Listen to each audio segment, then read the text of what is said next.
Hello everyone, this is Yuvraj Gurchar, and we are basically seeing Lagrange's equations, उसके basics. We are trying to understand first. Okay, so उसी series में holonomic constant. Okay, इस पे एक बार question पूछा हुआ है यूपीएससी में कंस्टेंट पे 1992 बहुत पहले. Okay, will do that question also. Holonomic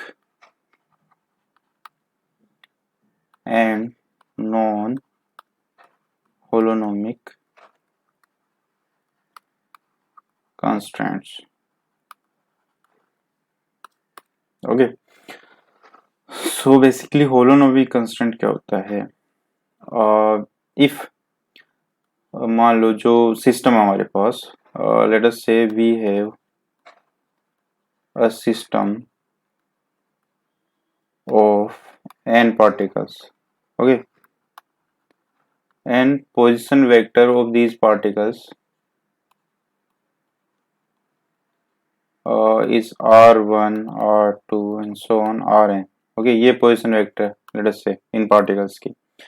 If we are able to relate these position vectors r1, r2 and so on rn and also t का भी फंक्शन हो सकता है equals to 0. अगर इस फॉर्म में we can relate these position vectors, then this constant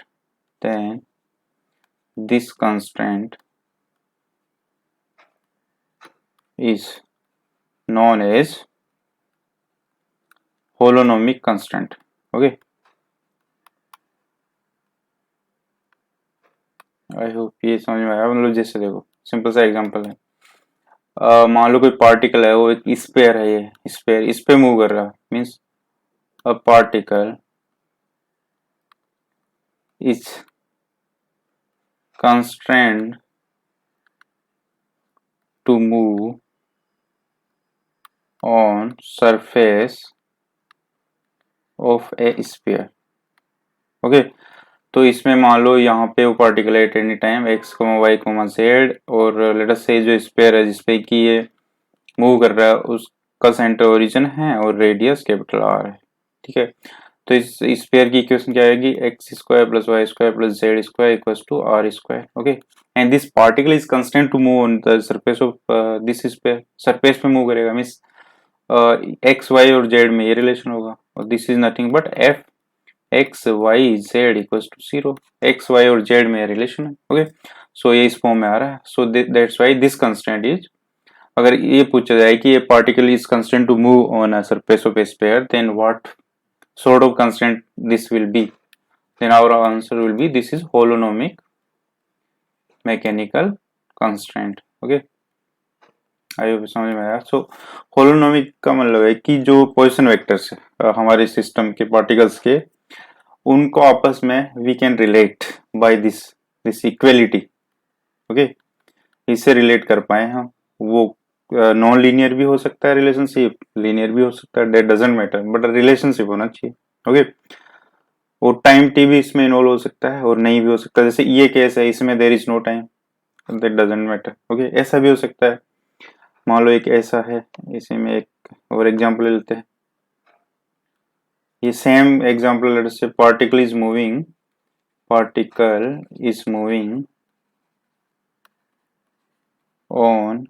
on surface of a sphere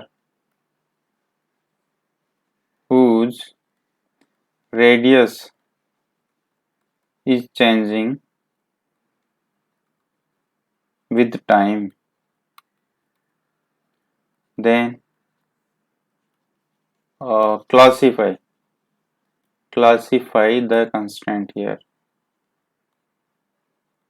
okay, तो इसमें क्या आंसर होगा? देखो सेम चीज है, ऐसे स्पेयर है, बस इसकी जो रेडियस है वो let us say r t, means this is changing as per time.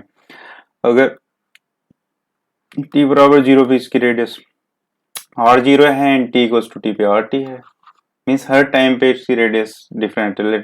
For example कि टी इक्वल्स टू 0 पे मान लो रेडियस 2 है, टी इक्वल्स टू 2 पे 5 हो गए एंड सो ऑन. ठीक है, सो बेसिकली इसकी जो रेडियस है it's a function of time.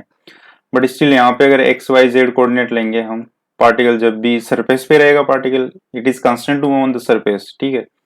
तो इसकी इक्वेशन क्या आएगी, x square plus Y square plus Z square equals to radius का square, so radius is function of t, इसका square. Okay, so this is still in this form x comma Y comma z t equals to 0। Okay, so इस form में हमें मिल रहा है, ये इस form में आ रहा है। इसमें बस डिफरेंस इसमें और इसमें डिफरेंस ये है कि इसमें टी इन्वॉल्व है, T is explicitly involve. Explicitly मतलब एक्सप्लिसिटली मीन्स डायरेक्टली इन्वॉल्व है, इम्प्लिसिट मीन्स जैसे मान लो वेलोसिटी है इक्वेशन में, D R by D T, ये वेलोसिटी है, ये इक्वेशन में इन्वॉल्व है। तो यहाँ पे टी एक्सप्लिसिटली नहीं है, ये इम्प्लिसिटली इन्वॉल्व है, मीन्स डायरेक्टली नहीं है, इनडायरेक्टली इन्वॉल्व है। ओके, सो यहाँ पे पर ये डायरेक्टली इन्वॉल्व है, तो इसको बोलेंगे ये डायरेक्टली इन्वॉल्व है, but that doesn't make difference to the holonomic property of this constraint.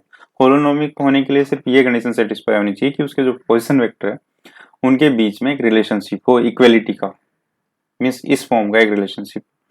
जैसे अगर, अच्छा इसी में अगर ये बोला जाए, मान लो ये बोला जाए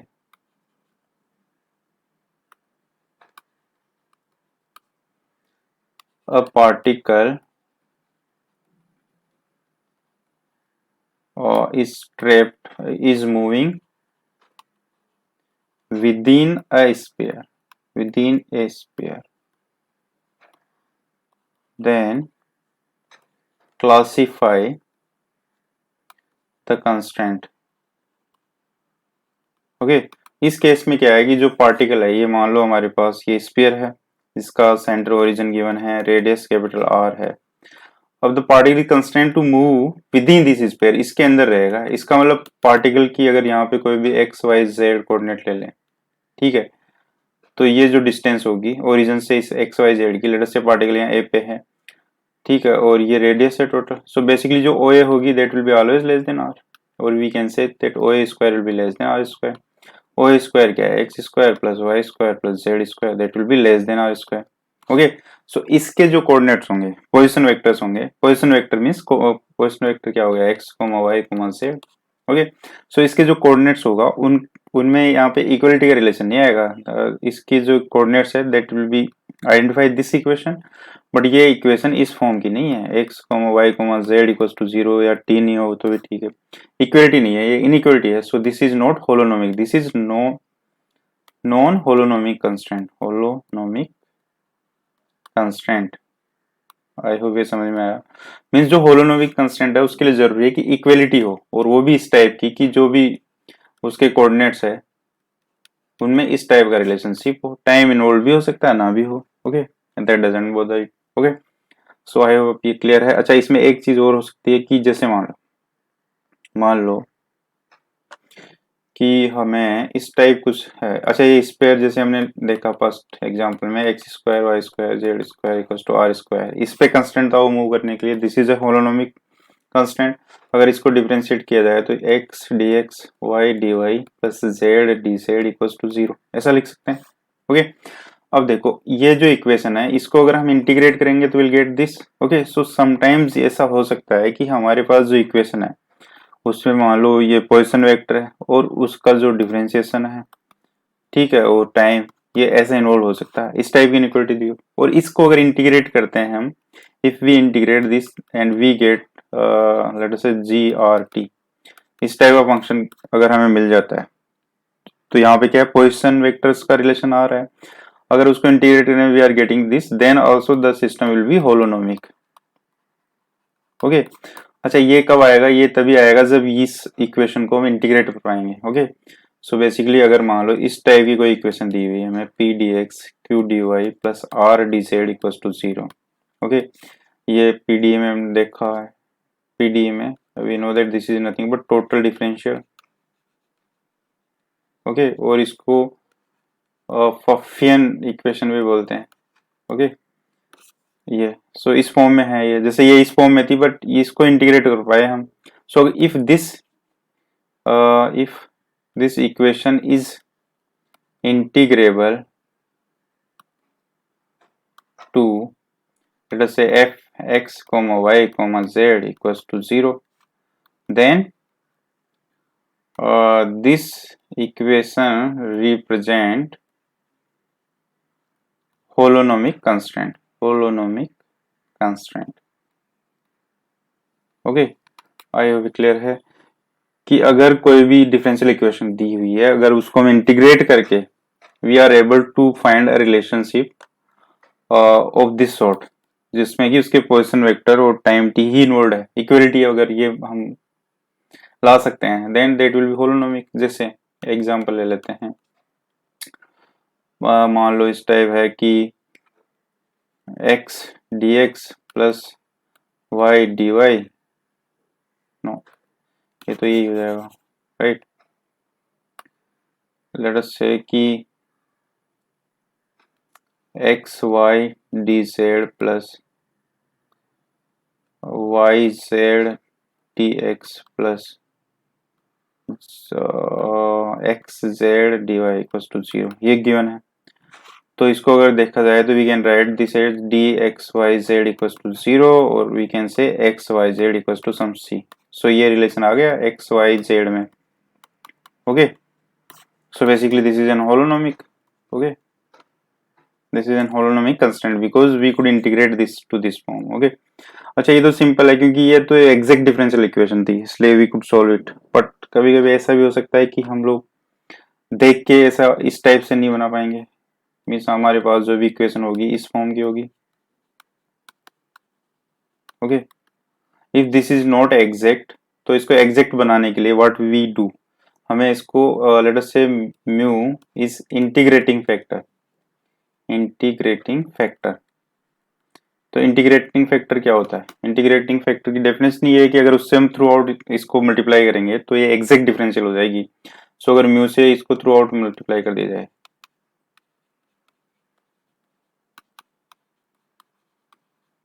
okay, this is D Z, ये हो गया।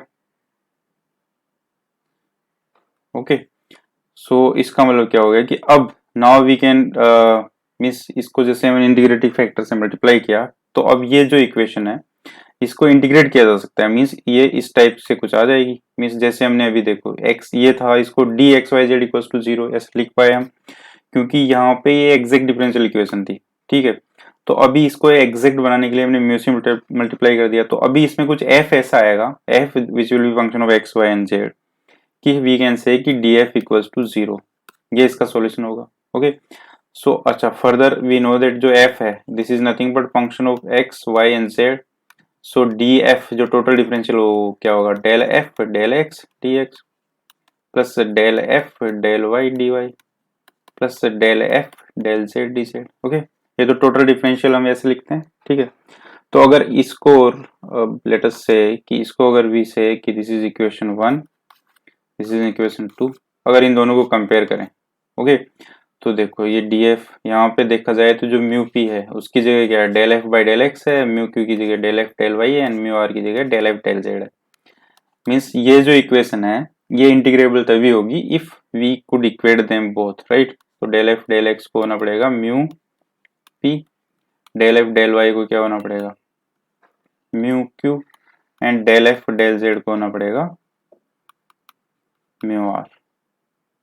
ओके, सो यहाँ से अब देखो इसमें अगर ये हम एज्यूम कर लें कि जो ये फंक्शन एफ है यहाँ पे, इसके सेकंड ऑर्डर के जो डेरिवेटिव होंगे वो कंटिन्यूस होंगे।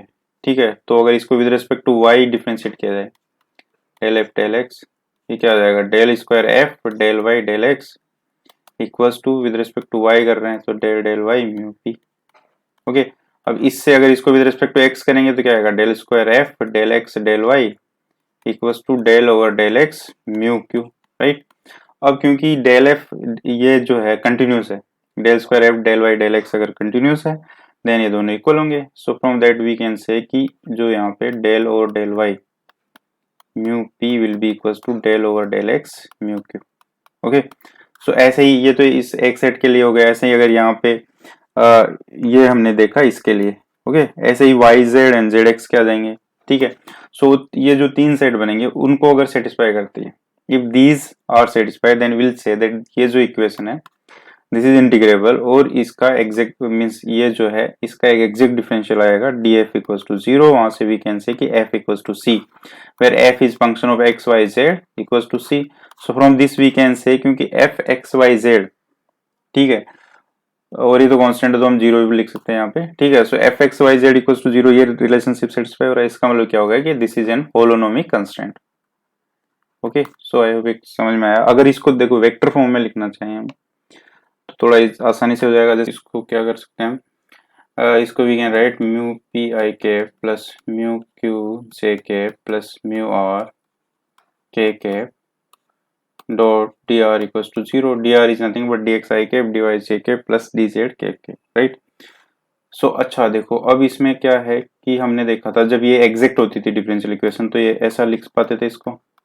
ओके, मीन्स यहाँ पे gradient of f was nothing but p I plus Q J plus are k cap. Okay, अगर इसकी दोनों तरफ कर्ल ले ली जाए, कर्ल ऑफ ए वेक्टर क्या होती है, curl of a vector of a vector is nothing but del cross a, ये होती है।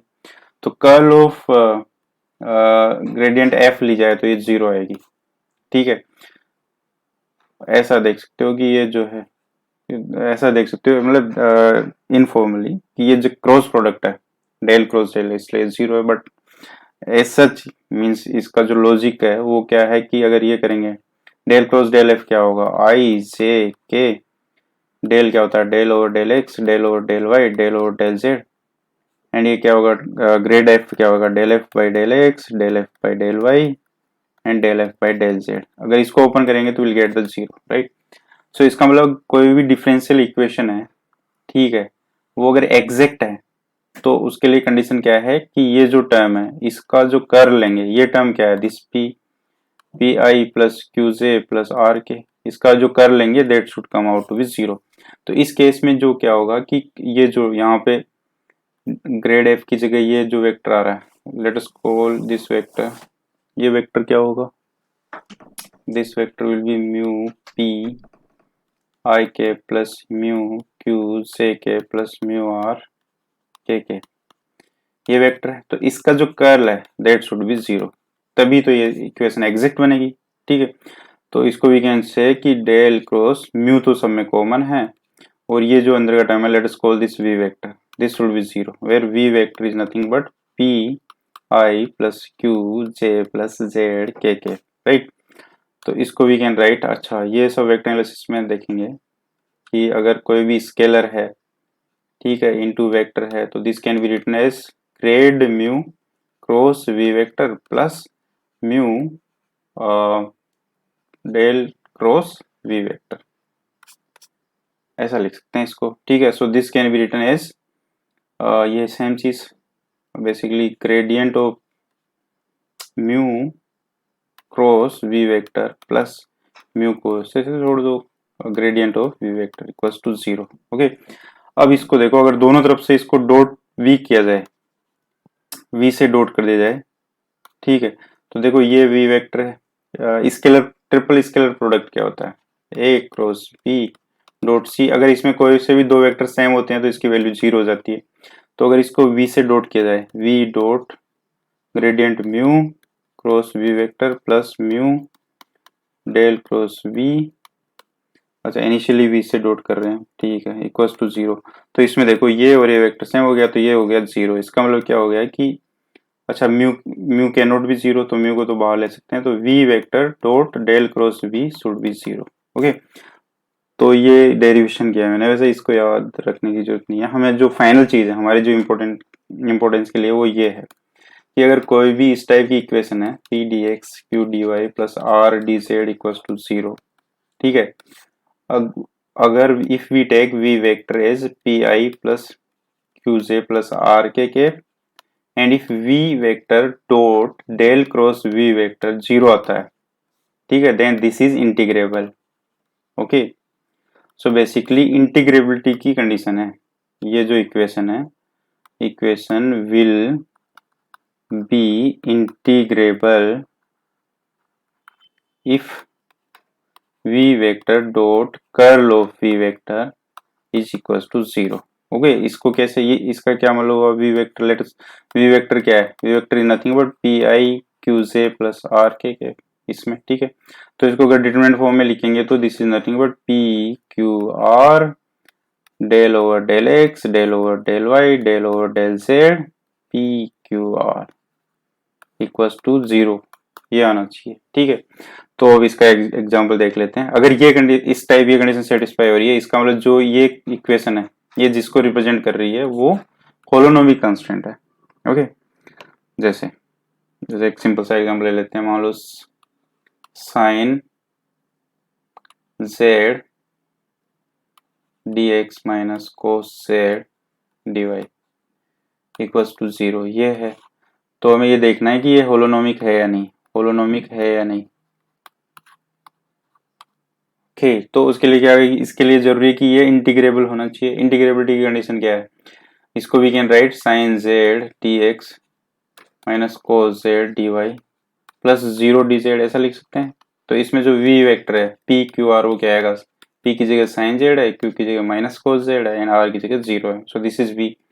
तो अगर v vector dot del cross v vector देखा जाए तो क्या होगा, v vector is sine z minus cos z 0 over del x del over del Y del over del z into v curl v right minus cos z equals to 0। ठीक है, ये वैसे vector analysis में और अच्छे से पढ़ेंगे PD में, राइट। अब देखो इसमें अगर इसको इसके अबाउट ओपन किया जाए, हाँ देखो यहाँ पे भी 0 यहाँ पे भी 0, सो चलो साइन जेड इसके अबाउट अगर इसको ओपन किया जाए साइन जेड के अबाउट, तो क्या आएगा 0 और minus minus plus cos Z का with respect to Z differentiation minus sine Z होगा, राइट। ये हो गया प्लस कोस जेड, इसके अबाउट करेंगे तो ये हो गया 0 माइनस कोस जेड। तो ये क्या आ गया हमारे पास, this is minus sine square Z minus cos square Z that is -1, that is not 0। Okay, इसका मतलब this is not integrable, this is not integrable, hence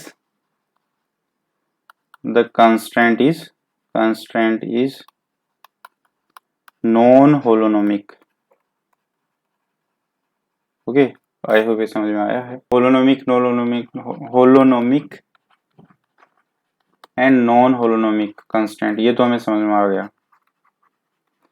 बस सिंपल चीज ये याद रखनी है कि जो होलोनोमिक है उसके लिए जरूरी है कि हम जो पोजीशन वेक्टर्स है या कोऑर्डिनेट्स एक्स वाई जेड इस टाइप का रिलेशन हम ला पाए। अगर इनइक्वालिटी है तो वो नॉन होलोनोमिक हो जाएगा। ओके, या मान लो कुछ डेरिवेटिव्स के टर्म में भी दिया है जैसे r1 डॉट r2 डॉट इस टाइप से, बट अगर वो इंटीग्रेबल है और इंटीग्रेबल होने के बाद वो इस फॉर्म में आ जाएगा then also it's an holonomic.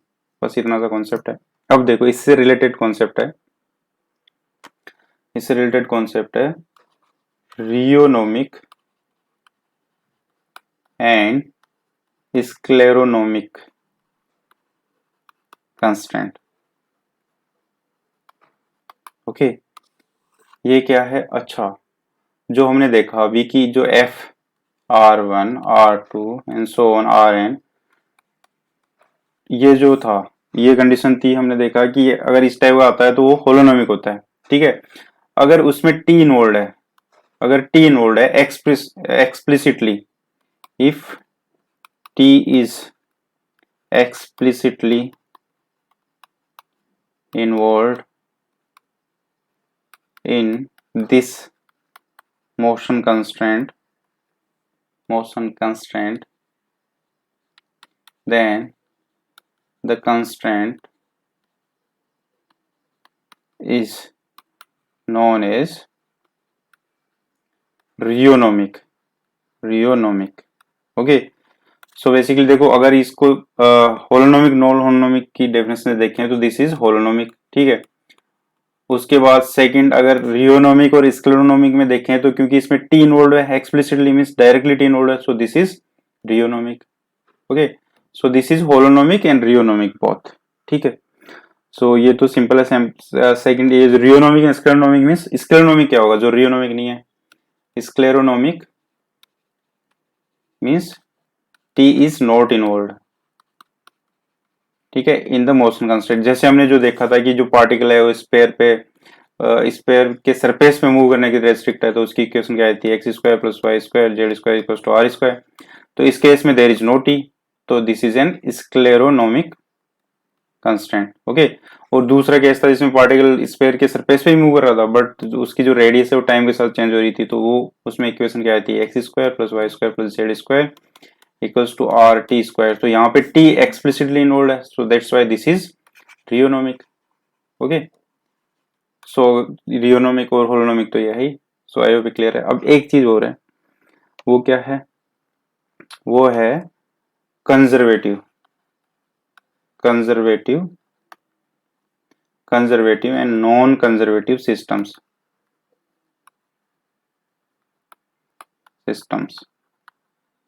Okay, ये तो सिंपल है, ये तो वी आर अवेयर ऑफ। क्या होता है कि अगर फोर्स जो है सिस्टम है, if that can be represented as grad of potential, okay, gradient of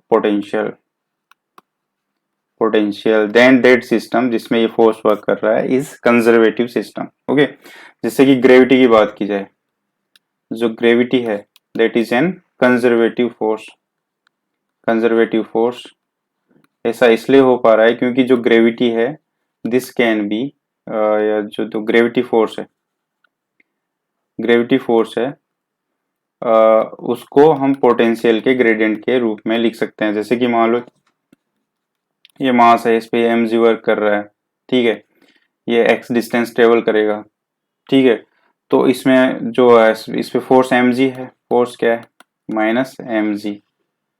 late us से ये ओके, लेट अस से this is y direction, this is x direction, चलो ये पॉजिटिव ले लेते हैं, तो mg जे के एफ ये फोर्स की डायरेक्शन है। और अगर इसमें पोटेंशियल की बात करें v क्या है इसमें माइनस एम जी एक्स होगा, if this is our origin तो माइनस एम जी ये होगा। अब ग्रेडियंट ऑफ v देखी जाए तो ग्रेडियंट ऑफ v क्या होगी, del v del X I के plus del v del Y J के plus del v del Z K, ये होगी ग्रेडियंट की डेफिनेशन से। डेल v डेल एक्स क्या आएगा माइनस एम जी, अच्छा ये x ना बोल के इसको y बोल देते क्योंकि y डायरेक्शन है, so this is y right. So ये तो हो गया first part is zero, second part क्या हो जाएगा माइनस एम जी जे के, और जेड में भी नहीं है, सो यहाँ से what we can say that gradient of v is nothing but minus M G J K. Okay, तो अगर अब देखा जाए तो f वेक्टर हमारा क्या है, f vector is nothing but M G positive J K, so इसका मतलब f vector is nothing but minus gradient of v, दोनों से मिल सकते हैं, ठीक है। इसका मतलब यहाँ पे जो f वेक्टर है उसको ग्रेडियंट ऑफ पोटेंशियल हम रिप्रेजेंट कर सकते हैं। दैट्स व्हाई ग्रेविटी जो फोर्स होता है, gravity force is a conservative force, okay, that cannot be said about the friction। okay, so I hope ये क्लियर है। so जहाँ पे भी फोर्स को पोटेंशियल के ग्रेडियंट में लिख पाएंगे वो सिस्टम कंजर्वेटिव होगा। ठीक है, अब क्वेश्चन ले लेते हैं जो कि सीएससी में पूछा था 1992 में। Okay, classify each of the following dynamical system according if they are scleronomic or rheonomic, holonomic or non-holonomic, conservative or non-conservative। okay, if a horizontal cylinder of radius a rolling inside a perfectly rough hollow horizontal cylinder of radius b। okay, so इस type से कोई हमारे पास एक cylinder है जिसकी की radius b है। Okay, इसके अंदर एक हॉरिजॉन्टल सिलेंडर जो है रोल कर रहा है, ठीक है, यहाँ पे ऐसे कोई इसमें रोल कर रहा है, इसकी रेडियस a है, b is greater than a obviously right, और ये रफ है और रोलिंग हो रही है इसकी, इसका मतलब ये जो है इस सरफेस के कांटेक्ट में ही रहेगा। जैसे मान लो अगर ये हमारे पास मान लो ये ऐसे ओरिजिन ले लेते हैं, इस पे ये कोई भी पॉइंट होगा, यहाँ पे जो अगर ये ओरिजिन है यहाँ एक्स वाई पॉइंट लेंगे, ठीक है, इफ लेट अस से कि यहाँ this is origin and this is x y, और ये रेडियस मान लो इसकी आर है, तो x square plus Y square will be r square. This is the equation of cylinder right. अब देखो यहाँ से ये सब डिसाइड हो, ये हम ऐसा इसलिए कर पा रहे हैं, जो ये है ये जो सिलेंडर है ए रेडियस का वो हमेशा इस सरफेस पे ही रोल करेगा। Surface is given by x square plus Y square equals to are square, तो इसमें जो पोजीशन वेक्टर है इसको भी देखा जाए तो एक्स वाई एंड जेड तो कुछ भी हो सकता है इसमें, so X Y equals to zero ऐसा बोल सकते हो। ठीक है, एक रिलेशन आ गया where z belongs to r, right.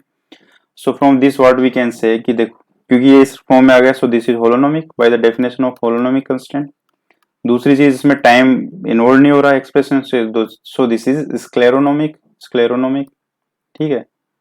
और तीसरा ये कंजर्वेटिव है कि नहीं, क्योंकि ये देखो ये हॉरिजॉन्टल है, इसमें रोल कर रहा है, इस पे सिर्फ ग्रेविटी वर्क कर रहा है, ठीक है। और फ्रिक्शन भी है, पर फ्रिक्शन क्योंकि रोलिंग हो रही है प्योर, तो उससे कोई वर्क होगा नहीं यहाँ पे, ठीक है। तो ग्रेविटी के अंदर ये सब रोल कर रहा है, so this will be conservative as well, क्योंकि gravity is an conservative force, ठीक है। सो पहले का आंसर क्या होगा, scleronomic, holonomic and conservative, okay. Second, a particle constant to move along a line under the influence of a force, okay, which is inversely proportional to the square of its distance from a fixed point.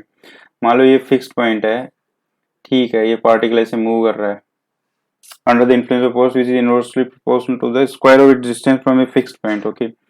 मान लो ये r distance पे है यहाँ पे, या late us से x ले लेते हैं इधर, सो x डिस्टेंस पे है, तो इसका जो फोर्स है that is proportional to inversely proportional to the square of distance 1/x square, right, ये गिवन है हमें। And a damping force proportional to the square of instantaneous velocity. मान लो इस पॉइंट पे इसकी डिस्टेंस x है और वेलोसिटी v है, डैम्पिंग फोर्स मींस माइनस आएगा, मींस रेजिस्ट कर रहा है, proportional to the square of its, okay. So वो है, मान लो v स्क्वायर है उसके प्रोपोर्शनल में, so minus k v square, we can say that, proportionality के कांस्टेंट को हटा देते हैं, सो इसको we can write some let us say c, okay. So f equals to c divide by x square minus k v square, ये हमारे पास f आ गया, okay. So अच्छा, अब हमें ये देखना है,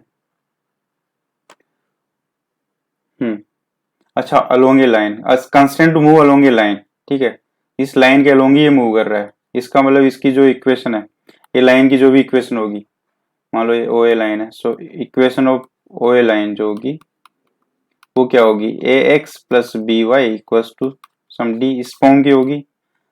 इस प्लेन में जेड इक्वल्स टू 0 है, मान लो एक्स वाई प्लेन में मूव कर रहा है, ओके। सो बेसिकली ये एक्स वाई इक्वल्स टू 0 इस फॉर्म का आ गया, so this is holonomic, right, holonomic हो गया, एंड टाइम इसमें इन्वॉल्व है नहीं, सो दिस इज स्क्लेरोनोमिक आल्सो। और थर्ड हमें देखना है कि कंजर्वेटिव है या नहीं, तो वो यहाँ से पता चलेगा कि बेसिकली कंजर्वेटिव कब होगा, when f can be represented as gradient of v, सिर्फ x डायरेक्शन में मूव कर रहे हैं यहाँ पे पार्टिकल, सो अगर पॉसिबल तो इसका जो v पोटेंशियल है, f should be v should be able to portray f as gradient of v, क्योंकि इसमें सिर्फ x direction, so minus dv/dx होना चाहिए, इसका मतलब जो d capital V dx that should be equals to c x square minus k, यहाँ पे v के वेलोसिटी है। अब इससे we can not get this potential, right. So basically ये कंजर्वेटिव नहीं है, क्योंकि we are not able to represent f in form of gradient v का माइनस, राइट। सो दिस क्योंकि लाइन में मूव कर रहा है तो होलोनोमिक तो है ही, होलोनोमिक है, ओके। और टाइम इन्वॉल्व नहीं है इसमें, जो स्ट्रेट लाइन की इक्वेशन है, ठीक है। सो दिस इज स्क्लेरोनोमिक, और फोर्स जो है वो कंजर्वेटिव नहीं है, सो नॉन कंजर्वेटिव, ओके।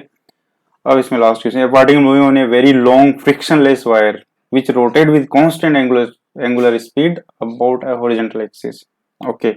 इस टाइप से एक वायर है, ये हॉरिजॉन्टल एक्सिस के अबाउट रोटेट कर रहा है, ठीक है। इस टाइप से ये वायर है, मान लो इसकी लेंथ L है टोटल, ठीक है। ये या it is rotating about a horizontal axis, right, moving on a very long which rotates with constant angular speed about a horizontal axis, okay। यहाँ पे कोई एक्सिस है, उसके अबाउट ऐसे मूव कर रहा है, ओके। यहाँ पे एक्सिस है हॉरिजॉन्टल, मतलब इस प्लेन के परपेंडिकुलर है, ठीक है, उसमें ये ऐसे ओमेगा से मूव कर रहा है। मान लो किसी टाइम टी पे ये थीटा एंगल बना रहा है, ठीक है। तो बेसिकली ओमेगा क्या है, omega is nothing but D theta by D T, 80 equals to 0, theta was 0, so अगर इसको देखा जाए तो we can write D theta equals to omega D T, पर okay so when theta was 0 time was 0 right, theta जब theta है time T है, but omega जो है कांस्टेंट है, ओमेगा को बाहर ले सकते हैं, so theta is omega T. Okay further देखो यहाँ पे पॉइंट किसी टाइम टी पे मान लो जो पार्टिकल है वो इस वायर पे मूव कर रहा है, इनफाइनाइट वायर है या जिसकी लेंथ बहुत ज्यादा है उस पे मूव कर रहा है, तो मान लो टाइम टी पे इसके एक्स वाई कोऑर्डिनेट है यहाँ पे, ठीक है। तो यहाँ से एक परपेंडिकुलर ड्रॉ कर देते हैं। सो अगर ये हमारा ओरिजिन है, this is y and this is x, तो यहाँ से इस geometric construction system we can say that tan theta is nothing but x, tan theta is this divided by this, okay, so or we can say x is nothing but y tan theta, at theta क्या है, that is omega t, okay, so ये relationship आ गया हमारे पास। so इसके जो coordinates है particle के, उनके बीच का relation we can represent in this form X Y T equal to 0। So this is holonomic, क्योंकि ये कंस्टेंट में हम लिख पा रहे हैं इसको, सो दिस इज होलोनोमिक और टी इन्वॉल्व है, इसका मतलब स्केलोनो सॉरी रियोनोमिक होगा। रियोनोमिक मीन्स रियो मीन्स ऐसे ग्री वर्ड, चेंजिंग मीन्स टाइम के साथ चेंज हो रहा है, सो होलोनोमिक और रियोनोमिक हो गया। अब कंजर्वेटिव है या नहीं, अब देखो इसमें और तो कोई फोर्स वर्क नहीं कर रहा है इस पार्टिकल पे, इसका ये ग्रेविटी में ही वर्क कर रहा है, एमजी ग्रेविटी तो हमने देखा था कि कंजर्वेटिव है, so this system is conservative as well. Okay so I hope समझ में आ गया होगा। ओके सो ये तीनों क्वेश्चन पूछे हैं, तो अच्छे क्वेश्चन है, इससे कॉन्सेप्ट क्लियर हो गया होगा, ठीक है। सो ये क्लियर है। Okay now will start the actual Lagrange's. अब ये जो बेसिक्स थे, सो लेग्रांजेस इक्वेशन हम शुरू करेंगे, ओके नेक्स्ट लेक्चर से। तब तक के लिए bye bye, take care, okay.